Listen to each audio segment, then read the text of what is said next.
Hello friends, అందరికీ నమస్కారము. Friends, greater Hyderabad పరిధిలో తెలంగాణ ప్రభుత్వం ఒక కొత్త స్కీమ్‌ని స్టార్ట్ చేయడం జరిగిందనమాట. ఏంటి కొత్త స్కీమ్ అంటే ఓల్డ్ ఫర్నిచర్ పికప్ అనమాట. సో, హైదరాబాద్ పరిధిలో చాలా మంది దగ్గర ఓల్డ్ ఫర్నిచర్ ఉంటుంది కదా! ఈ ఓల్డ్ ఫర్నిచర్‌ని తెలంగాణ ప్రభుత్వానికి చెందిన వాహనాలు అంటే జీహెచ్ఎంసీకి చెందిన వాహనాలు మన ఇంటికే వచ్చేసి పికప్ చేసుకుంటాయన్నమాట. ఇలా సడన్‌గా ఈ స్కీమ్‌ని ప్రభుత్వం ఎందుకు తీసుకొని వచ్చిందంటే, రీసెంట్‌గా గ్రేటర్ హైదరాబాద్ పరిధిలో ఒక నాలాలో దాదాపు 7 లారీల నిండా చెత్త అనేది బయటపడిందంట ఒక కాలువలో. సో, ఈ కాలువలో చెత్త ఎందుకు అంతగా బయటపడిందంటే, ఎన్నో సంవత్సరాల నుంచి ఆ చెత్త అనేది అక్కడే ఉండిపోవడం వల్ల చాలామంది వేరే చెత్తను కూడా తీసుకొచ్చేసి అంటే ఓల్డ్ ఫర్నిచర్ కావచ్చు, లేకపోతే వాళ్ళ ఇంట్లో ఉండే మిగతా సామాను కావచ్చు, అవన్నీ కూడా తీసుకొని వచ్చేసి ఆ నాలలో వేయడం జరిగిందనమాట. సో, అందుకే ఆ చెత్త అనేది ఆ 7 లారీల నిండా వచ్చిందనమాట. జీహెచ్ఎంసీ పరిధిలో చాలామంది ఎక్కడ పడితే అక్కడ నాలాల్లో కావచ్చు, లేకపోతే కాలువలో కావచ్చు, చెత్త కానివ్వచ్చు, లేకపోతే వాళ్ళ ఇంట్లో మిగిలిపోయిన ఫర్నిచర్ కావచ్చు, లేకపోతే బెడ్స్ కావచ్చు, మ్యాట్రెస్ కావచ్చు, ఇవన్నీ కూడా తీసుకువచ్చేసి నాళాల్లో వేస్తూ ఉన్నారట, కాలువలో వేస్తూ ఉన్నారట. సో, దీని గురించి తెలంగాణ ప్రభుత్వం ఆలోచించి ఈ ఓల్డ్ ఫర్నిచర్ పికప్ ప్రోగ్రామ్ తీసుకొని వచ్చిందనమాట. ఈ ఓల్డ్ ఫర్నిచర్ని వాళ్ళు పికప్ చేసుకునేటప్పుడు మీ ఇంటికి వచ్చేసి పికప్ చేసుకుంటారనమాట. అంతేకాదు, సో ఏదైతే ఓల్డ్ ఫర్నిచర్ ఉంటుందో దాన్ని పికప్ చేసుకునేటప్పుడు జిహెచ్ఎంసీ వాడు మీ దగ్గర నుంచి ₹1 కూడా తీసుకోరనమాట. మొత్తం అంతా కూడా టోటల్గా ఫ్రీగానే వాడు మీ యొక్క ఫర్నిచర్ని తీసుకొని వెళ్ళిపోయి వాళ్ళకి సంబంధించిన చోట అనేది పడేస్తారనమాట. సో, ఇక మీకు ఎటువంటి సంబంధం కూడా ఉండదనమాట.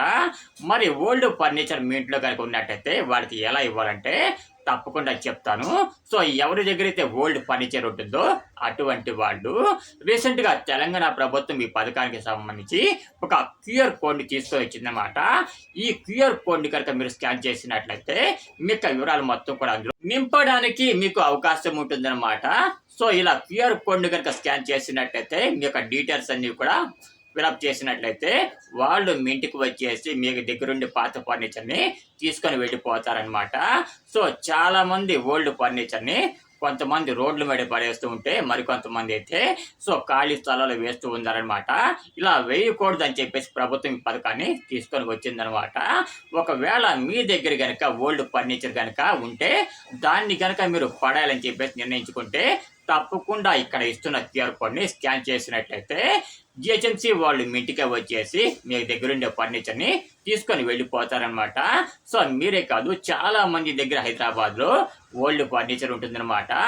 ఎవరి దగ్గర అయితే ఓల్డ్ ఫర్నిచర్ ఉంటుందో ఫర్నిచరే కాదండి, బీరువాలు కానివచ్చు, లేకపోతే ఏదైనా ఫ్రిడ్జ్లు కావచ్చు, ఇటువంటివన్నీ కూడా వాళ్ళు తీసుకొని వెళ్తారన్నమాట. గుర్తుపెట్టుకోండి. అంటే చెక్కకు సంబంధించిన వస్తువులే కాకుండా ఎలక్ట్రానిక్ వస్తువులు కూడా వాళ్ళు తీసుకొని వెళ్తారనమాట. సో, ఎవరి దగ్గర అయితే ఇలా ఓల్డ్ ఫర్నిచర్ కావచ్చు, లేకపోతే ఎలక్ట్రానిక్ వస్తువులు కావచ్చు ఉంటాయో అటువంటి వాళ్ళు గనక ఇలా చేసినట్లయితే సో మనకి ఫ్యూచర్లో రోడ్లు కావచ్చు, లేకపోతే నాళాలు కావచ్చు, ఇటువంటివన్నీ కూడా మునిగిపోకుండా కొంచెం అవకాశం ఉంటుందన్నమాట.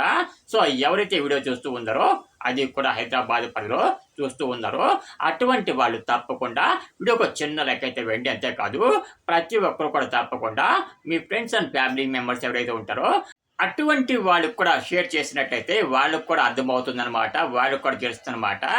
సో, జిహెచ్ఎంసీ అఫీషియల్గా రిలీజ్ చేసిన పాంప్లెట్ అనేది ఇక్కడ ఇస్తూ ఉందన్నమాట. ఒకసారి చదువుకోండి. ఇక్కడ మొత్తం ఈ పథకానికి సంబంధించి డీటెయిల్స్ అన్నీ కూడా ఉన్నాయన్నమాట. అంటే మీరు ఓల్డ్ ఫర్నిచర్ని వాళ్ళకి ఎలా సబ్మిట్ చేయాలి, వాళ్ళు మీ ఇంటికి ఎలా వస్తారు, వాళ్ళ యొక్క కాంటాక్ట్ డీటెయిల్స్ ఏంటి, మొత్తం అన్నీ కూడా ఈ పాంప్లెట్లో ఉన్నాయన్నమాట.